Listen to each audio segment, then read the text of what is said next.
So today I am delighted to talk to sorry. I'm delighted to talk to the second person that influenced me the most, perhaps. Yesterday I had the chance to talk to Mike Slay and that was wonderful. Today I have the chance to talk to a guy called Jerry Gretzinger. He's a map who made he's a guy who made a map. And he's not only made the map for like one day and then done. He made this map for over 50 years. It's over 50 years in the making. I'm very excited to hear what he has to say and how he's developed the map. And apparently he uses a deck of cards, sides where he like puts stuff. So I'm very excited about it. So stay tuned and let's hear some sweet little tunes and then we're on to the podcast.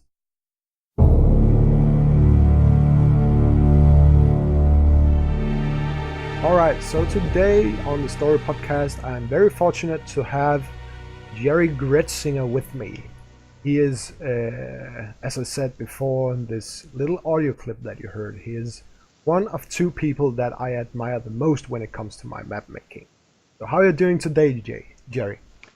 I'm fine, and I'm glad to be here. Glad to hear. So, if you could give me and the listener a little introduction to who you are and why you have made a map for 50 years. Right. Well, I'll go back. I'll take the second part of that question first. As a kid, my family didn't have a lot of money. And each year we'd take a family trip, but we didn't go very far. And I longed to see the world. And my key to seeing the world was through maps. Someone had given my dad a whole stack of old National Geographic maps. If you're not familiar with them, they're big old paper maps. And I loved those because I could go anywhere. I remember tracing rivers in Russia that flow up to the Arctic Ocean, one by one. I would draw on these maps. I would study place names. I was intrigued with foreign sounding names. So as I got a little older, I began making some maps of my own, but they were very simplistic. And it's interesting to me that I latched on to a particular scale for my maps, which is quite different from the kind of maps that you do or a lot of Minecraft people will do or other game people will do, where they show individual houses. My maps were at a much well, depending on how you look at it, larger or smaller scale, where a city block was the size of a house, and that goes back to my childhood. How I started this particular map, the big one, is I had a summertime job in Ann Arbor, Michigan, the home of the University of Michigan, and I had been a student there. I'd taken a job to earn some money over the summer, and it was in a ball bearing factory. And it was a very boring job. I had to monitor the machines that were out on the plant floor, and they clicked away, and it was 1963. So nothing was computerized. It was all mechanical, these mechanical counters. And they clicked every time a particular part was made. So while in this bored state, I did a lot of reading, but I also started the map. I just started drawing on some sheets of paper. And I just kept going. And as you know, I'm still at it. Yeah, it's quite amazing. What is it? Is it 3,200 sheets of paper? at the moment. It's now a little over 3,500 It's amazing. because I It keep really is. adding. Yeah, yeah, You know, I keep adding to it yeah, um, when the right card comes up. You know about the card yeah, system. yeah. I do. So a card will indicate that I should add another panel to the map. So so so so so how does the cards work? You pull up a sheet that you have been drawing on, where Right, some city is or some map feature. right. So you Right. use the deck of cards to what exactly? Yeah, I have to go back and give you the Mm, history mm, of the cards. Um, in the early days of my map, I I had a stack of all the panels because it was in the hundreds, and the stack was maybe oh, let's say 30 centimeters high. And I would draw something on the top panel on the map, and then I'd put it on the bottom of the stack. And I would do something on the next panel. And sometimes I would work on two adjoining panels. Well, I'm not a very patient person. I mean, that's a little bit ironic mm. because to stick with something this long, you'd think I had a lot of uh, patience, but I wanted to move through that stack fast. Easiest random number system I could come up with was a deck of playing cards. mm. And so I would draw a card and then I would move down that many panels in the stack and I would work on that one. And it wasn't until about, maybe 10 or 12 years ago that I began adding the instructions to the Mm. card because I wanted to mechanize the whole process. I wanted to, it, after a show in, I guess that was 2012, I began what I think of as pixelating the map, doing collage of little 1 inch squares. It was with an eye to computerizing the whole process. That's never happened, but that was the impetus behind my doing all of this mechanizing of the map process. Mm. So before the cards were deciding what you were to draw on the map, was it only your like imagination that took your places? Yes, there were certain overriding principles too that I used. Uh, I'm, I always worked at the periphery. The sheet would be blank white when I started, and I might have a little city drawn in the center. And if that panel came up again, uh, I would work around it clockwise until I'd completed one circumference, and then I'd put the sheet away. Mm. There were some other principles. I'm hard put to remember them now, but one that still applies is that once there's original work on a sheet, I'll never put something on top of that original work. Mm. I copy the sheet and then I can add something over what had been original. Is that the archive feature? Yes, Yeah, yes, exactly. yeah. Yep. And again, that's governed by the cards. Mm. The card will say copy 12 sheets. Mm. And I have an assistant who comes in a couple days a week just for a few hours, and that's all he does. He copies and he scans. Mm. And because some cards say scan 36 sheets. Mm. Now, the sheet, when it's copied, the new copy, untrimmed, hasn't had the edges cut off, is put in what I call the studio set, of the map, and it's the set that I'm currently working on. Mm. When the assistant is scanning, he will only scan those sheets that have been trimmed.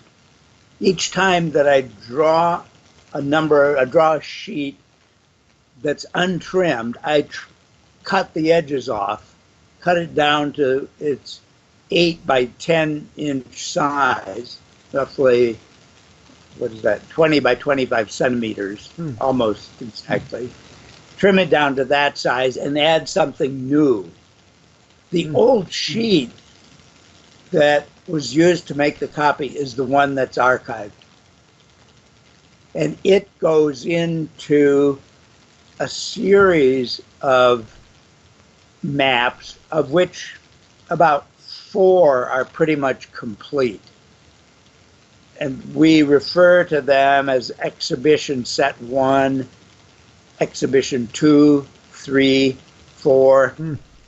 And depending on what sheets are needed to complete those sets, they'll be added to the sets. It's a complicated process. I could imagine. I know it sounds very confusing. I tried once, a couple of years ago, when I saw you work the first time. I tried because I was very intrigued by how you made something else decide what to draw. So I tried to make the cards myself, but it didn't work. I needed to have a map first that I could build on, because otherwise it was just a mess. It was like a city there, and then another city, and then a whole page would just be a city, and it was so frustrating. Yeah, because your map is just looking so good, but it's also 50 years in the making. Yeah, true. True. Yeah, I sometimes think I have too many cities on my map. There are over 400 cities on there. And they're really... And the biggest one is Ukraine, isn't it? That's right. Yeah. Yes, I keep track of the populations. Oh, yeah, really? The population of Ukraine is about 2.5 million. Holy. The entire map is about 18 million people. How do you keep track of that? The cities are composed of blocks. Yeah. And the least populous blocks are green rectangles with little houses that are just dots on them. I count that as 300 people. The next level up, after there's been a group of these green rectangles, in the center of that, I will put a red rectangle. The red came about because it was in reference to tile roofs in Europe, red roofs. Yeah. And those little rectangles represent 600 people. And then there's a whole hierarchy. From that, we go to gray rectangles, then black, crosshatched, and black solid rectangles. So the denser the city, the darker the rectangles are. So it like represents like skyscrapers and stuff. Yeah. Right. Yep. Yeah. So, do you keep track of this in like a Excel sheet or something? Yes. Yeah. I have various spreadsheets. Yeah, but yes. I could imagine that. And that's another job of the assistant, to update the populations. Because I make pencil notes each time there's a change. And so he goes through, and wherever there's a change, he'll update the population of that town. That's quite an undertaking. Oh, yeah. It's, it keeps me busy. Yeah, it does. I have a logbook, too, where I list all the changes in the rules. Because sometimes I can't remember myself. And they're very subtle changes, but I occasionally, not too often, but occasionally I have to go back and reference a rule change to remember how to go about a certain operation. Mm. So the image I have of your map in my head at the moment is that poster. Oh, I saw it on the internet, where there's like the big map in the middle, and then yes. there's all this. I don't know if it is the pixelation at the edge, or It's is it not. something Those else? are just individual panels Oh, okay. that make the edge look kind of stepped Yeah, yeah. and ragged. Oh, okay. It's not, yeah, It's also quite. It's not uh, resembling a land that much as the middle of the map is. It's more right. colored. Well, that the map has um, undergone a transformation over the years. There was a point, the original map, and for the first, oh, I guess 20 years that I worked on it, it was pretty literal, and anybody would understand it as a map. But in the early 1980s, I I got tired of just doing that, and I added some features where I had cut out pictures of arms and legs, and I glued them onto the surface and made some remarks to the effect that those must be sand dunes or something. But it was Mm-hmm. really a little baby step into making the map an art object. Mm. And also in the 1980s, around that same time, I was living in a loft in New York, and the loft, by the zoning laws, um, was limited to artists in residence. And to be an artist in the eyes of the city of New York, you had to be approved by what was that called? A kind of cultural commission. Mm. And I sent in photos of my map as my evidence that I was an artist. And the people in the office took a look at it and said, I don't know about this. Mm. We'd better come and visit your studio. So they came down to the loft, they saw the studio, they saw the map in the flesh, and they said, well, okay, I guess you're an artist. um, but then it was also about that time that the map got put away. You probably are aware of that. Mm-hmm. That I was on to other things. I had two young kids, and my wife and I had a business, and the map anyway got put away, and they got put away for 20 years. And it's only been since 2003 that I've been working on it again. But now that I'm retired from the business, I have a lot of time to work on the map. And it's grown a lot since I restarted the work. Do you see any changes to the map as you're working on it now with like a different mindset than before? Yeah, when I rambled off on that last passage, what I meant to get at, because you notice that the periphery of the map is very different in nature from the internal part. And that's because once I began to see it as an art object, I took a different approach.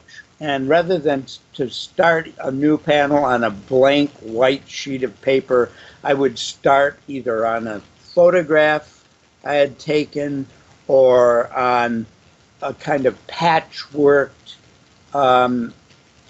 panel that was cut up artifacts from my life. And then I would add layers. And the first layer was a layer of paint. And it didn't really, it was kind of contoured, but it didn't really look map-like. the next layer was the collage. And once there'd been a certain amount of collage on a sheet, then a city would be formed. And so it gradually came to be more and more map-like, and little roads developed. And so at the periphery of the map, it's the most abstract. Mm.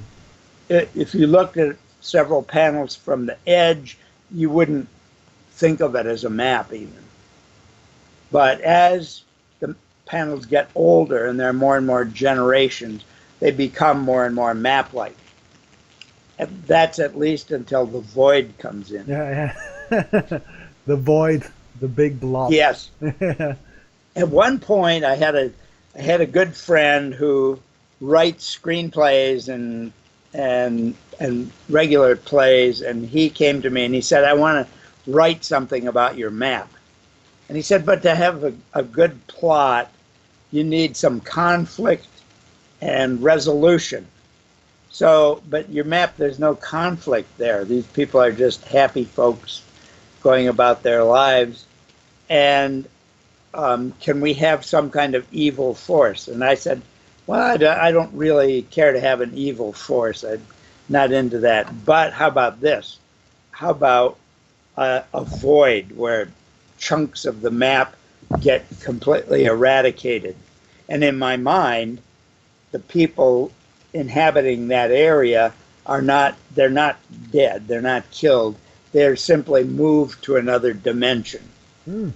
And that concept led me to other dimensions as well.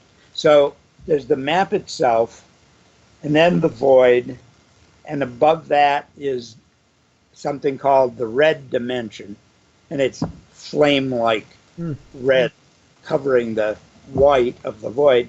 And then there's a level called blackness, which supersedes the red dimension.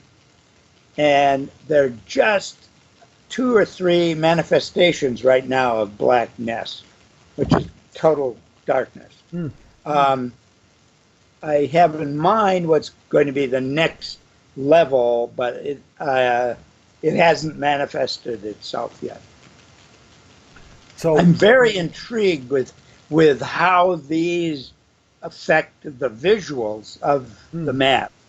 And I just recently on my blog said that I sent out a message saying I would like to animate the map, because I have probably about 30,000 scans which show panels at different stages of development. And a guy I know in Edinburgh, in Scotland, offered to do it, and we've been corresponding about that, because I would just like to see on a big screen the map both growing and changing. I'm not sure I'm quite ready to do the whole thing yet, because I want there to be more void and red dimension showing up as the animation goes on. It would look like as if the map was like living and breathing. Right. So that would Right. that would be awesome to see as me looking into your work. I think it would be great. Right. I think as I see it right now, I think of it as about a 20-minute animation. About 20 minutes. Yeah, because I have about 10 series of scans at different times. And I just think if each one of those took 2 minutes to be displayed, that would be about a 20-minute process. So we'll see where that goes. I will definitely look for it when it's up. Okay. You mentioned the void. I'm quite intrigued by how you felt by drawing that first void on the map, because when I draw my maps, they're kind of precious, and I don't want to like interrupt the structure and just put some big gap in the middle of it. I know what you mean. The consolation is that I've archived Mm, the earlier versions of those panels. But it is daunting mm, when that card comes up and there's an elaborate city there. yeah. And in one case, I drew a void card and applied it to a city that I'd named for a friend of mine, and that was even more traumatic. So I felt obliged at the same Mm. time I was voiding out the center of this city to create a new city um, that was a new version of the old one. Where So it's like called New yeah, York or something. Yeah. new Penfold. Yes. I know that the void is it can be what you call it has a resolution in that it can be defended, right? Yes. Yes. There are void defense walls, and they've been built around many of the major cities. It doesn't mean, however, that the void card can't infect a city from inside. It simply means that the void cannot encroach from the outside onto that city. You follow me? Yeah, yeah. Can it Yeah. can it shrink The void? the void, or is it only like engulfing the map and eventually Yes. it would just be a void? Yes. If Oh, it's not red dimension or yeah, something yeah, yeah. higher by then. Mm, You know, I've been asked by people through the years what the backstory is for the map, and I have a couple of different versions of it. One that I guess the one that I prefer now is that this map is it's a human zoo. It's a habitat. It's been created by higher beings who've come to Earth and snatched the deceased and reanimated them and put them in this landscape. And then the void represents a still higher being who comes and steals the souls from higher being number one. mm. It is. It is. I can't stress this enough, but it is very admiring to see a map go on for that long. I've tried it once myself to try to. I did it. You know what it is? It's I tried on A3 paper. It's quite Yeah, big. yeah, Um, so when I have made the first map, I'm kind of exhausted, and yeah, I need a break to like right, get revived to make another map that is adjacent to right. it or what is. So how do you keep fresh to keep on drawing these maps? Well, I I occasionally change my approach. It doesn't Mm, happen very often. This 1 inch square collage pixelization has been going on for at least 6 years now. But occasionally, and it's often when I'm traveling and I haven't been working on the map and I see other images or have other experiences that I come back and think I want to reorient. I want to redirect the map. mm, And so, because of that, I'm never bored. I give myself the right to change course, though I wouldn't do it lightly. It's a serious undertaking. mm, Um, and what keeps me going, Andreas, is that I never know what's going to happen. I want to see. I can't wait to draw that next card and to go to that next panel and say, "Oh, wow!" And occasionally, I look at the individual panels as compositions, and sometimes they're they're great in my eyes. Sometimes they're drab and boring and dumb, Mm. but they're but they've been executed mechanically, Mm. and I just love that notion that and the colors are. I'm constantly remixing the colors that are used, and so I want to know where that's headed. I changed the rules for mixing the colors sometime in the last year, thinking, "Oh boy, it's all going to turn brown. Mm. What's that going to look like?" Like the Because 70s. what's that? Like it's gonna look like the 70s. Yeah, right. Yeah. Well, at least the 70s in Denmark were kind of brown. Okay. Yeah. So I want to go a little bit into the generations of the map, because Right. I can't quite get what it means to have one generation and then have another Oh, generation. okay.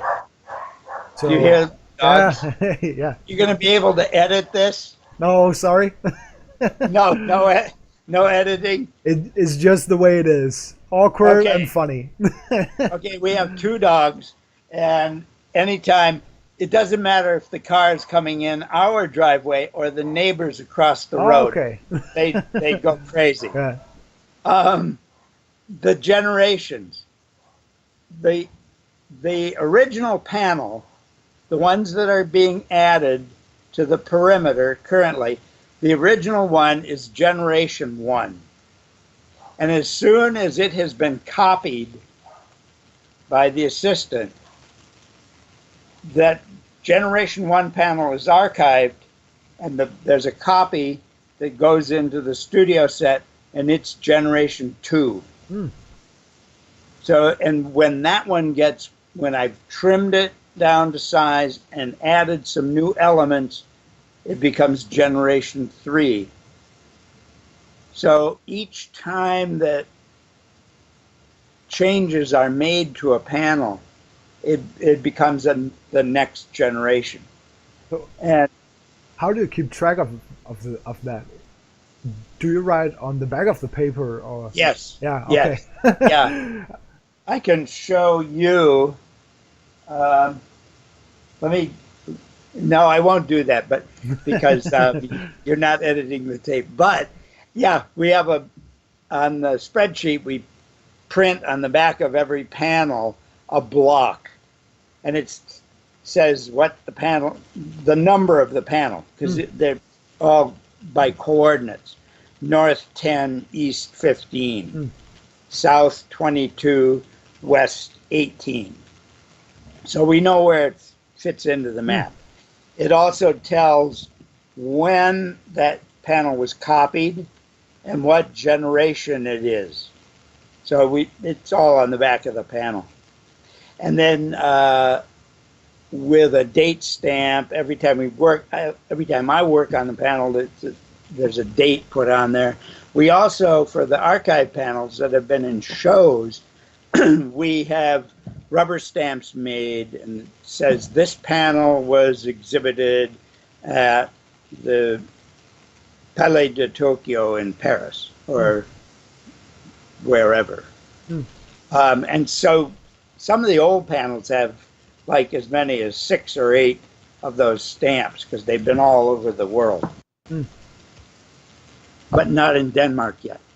No, not in Denmark yet. But when it comes, Jerry, I will be there. Okay.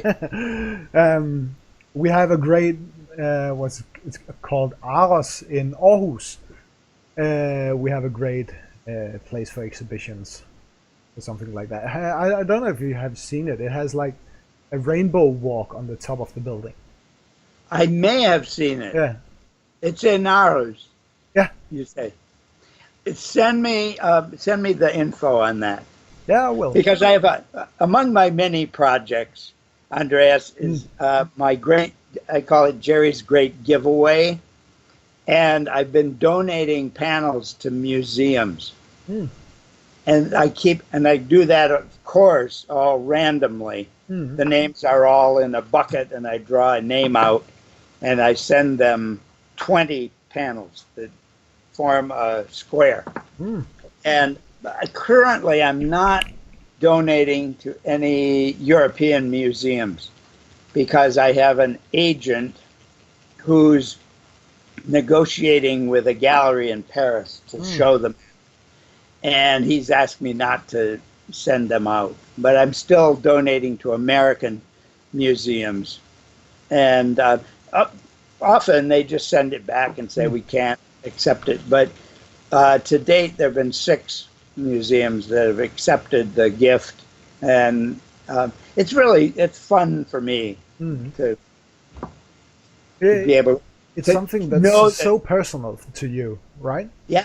So, Yeah. so to have other people like stare at it and value it, it's Yes, yeah. yes, and for me to know, I'm 75 now. You know, I just had a major heart operation. Yeah.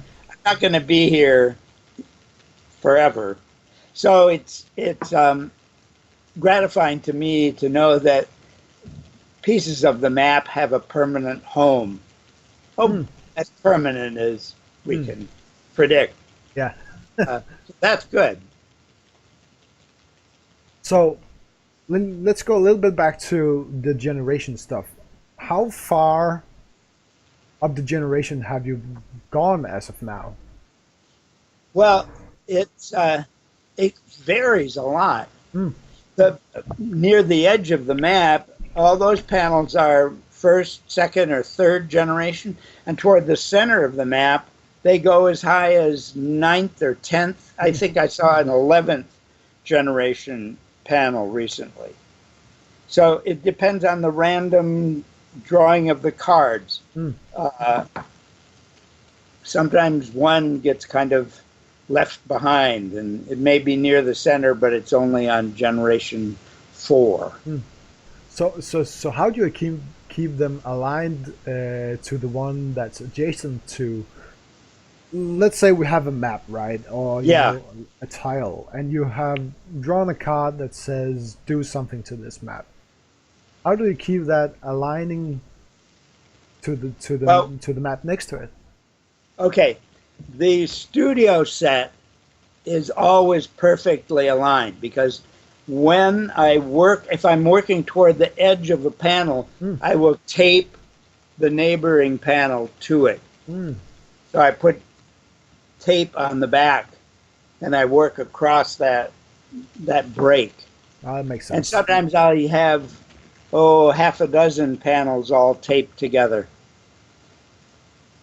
And all that means is that in the as I say, in the studio set, they're all contiguous. However, in these exhibition sets, the archive sets, they're not necessarily going to match up. But the changes are so subtle that to the casual viewer, you don't notice it.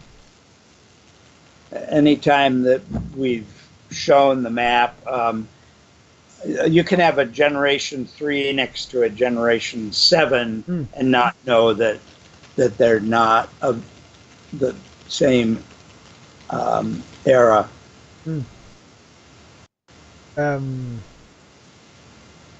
I was just thinking about something.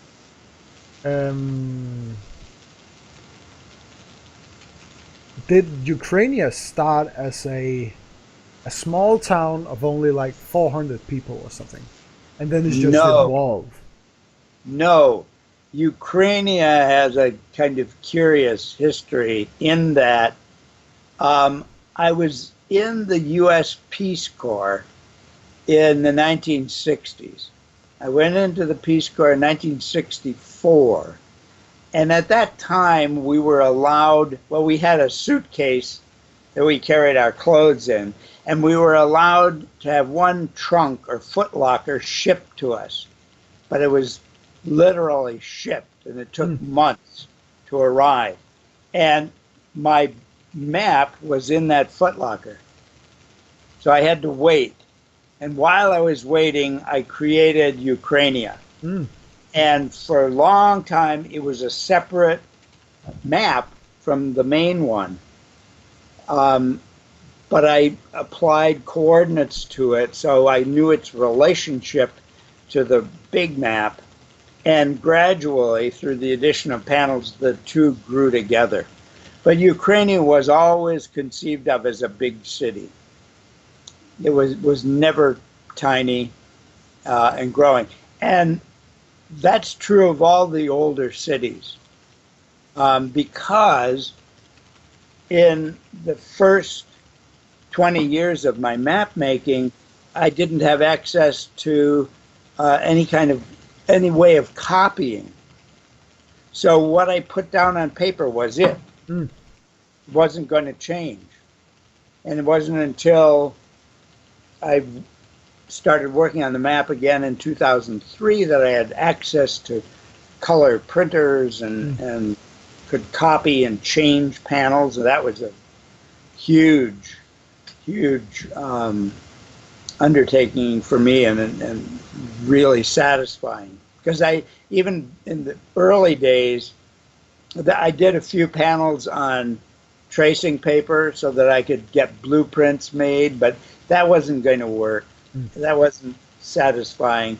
Toward the end of that first phase of the map, in the early 80s, there were color copy machines.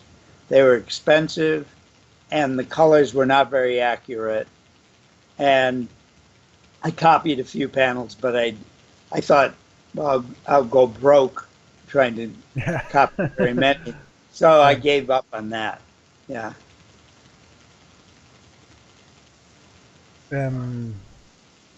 Yeah, I don't have any more questions for you today. It has been a very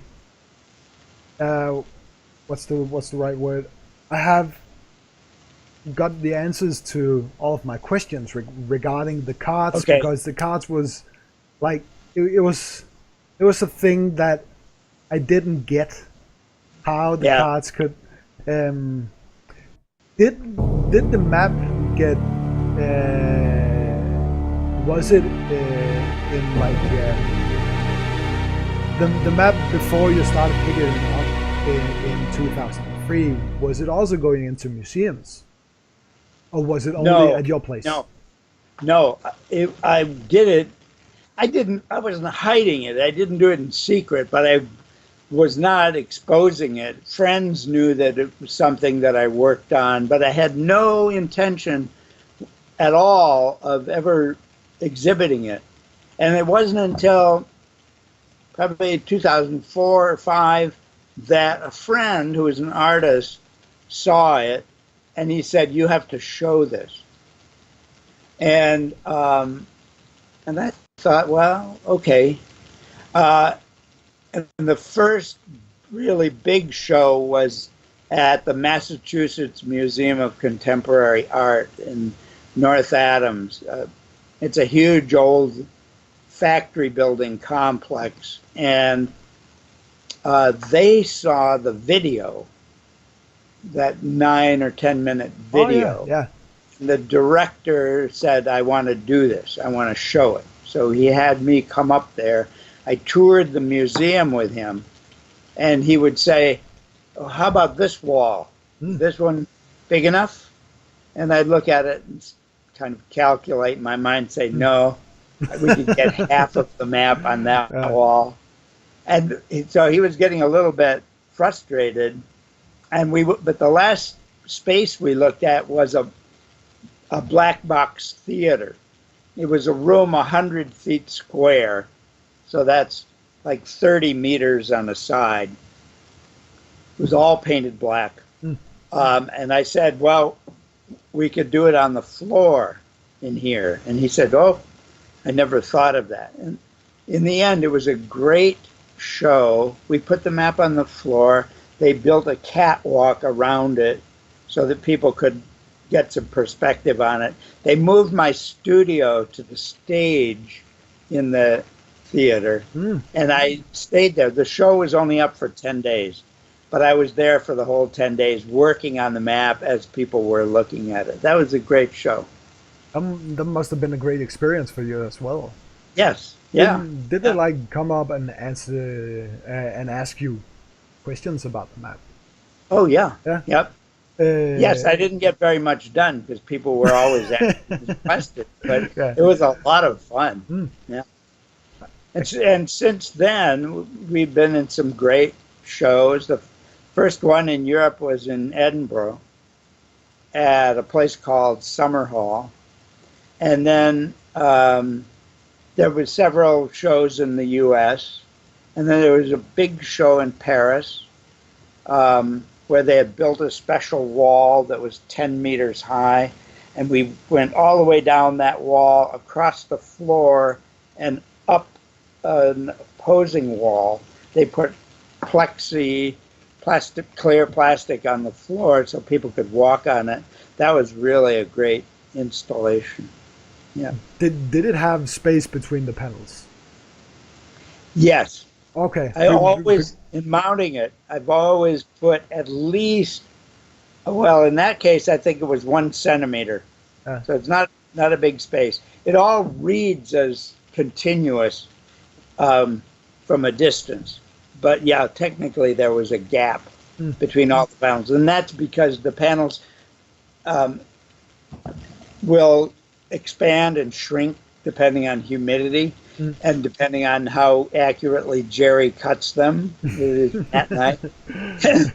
and when I reformatted the map in 2003, I decided to go back to metric measures. So the panels were 20 by 25 centimeters. And then that became too difficult in our crazy American system. So I converted to 8 by 10 inches. And the difference is only slight, but some of the panels were the old dimensions. So we had to leave space between them.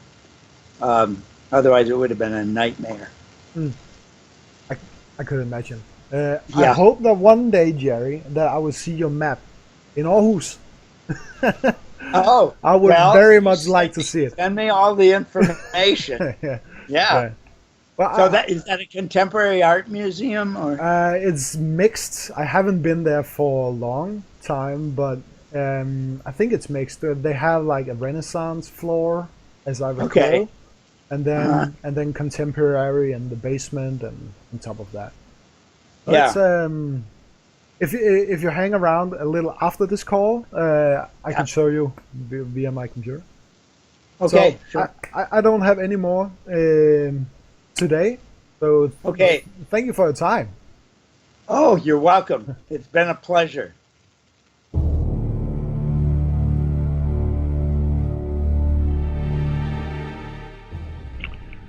So I just had a talk with Jerry Gretzinger, as you know, one of my big heroes when it comes to map making. If you want to support this podcast, please visit my Patreon at patreon.com/the-story-podcast with no big letters or underscores, dots, and whatsoever. It's just the story podcast at patreon.com. You're there.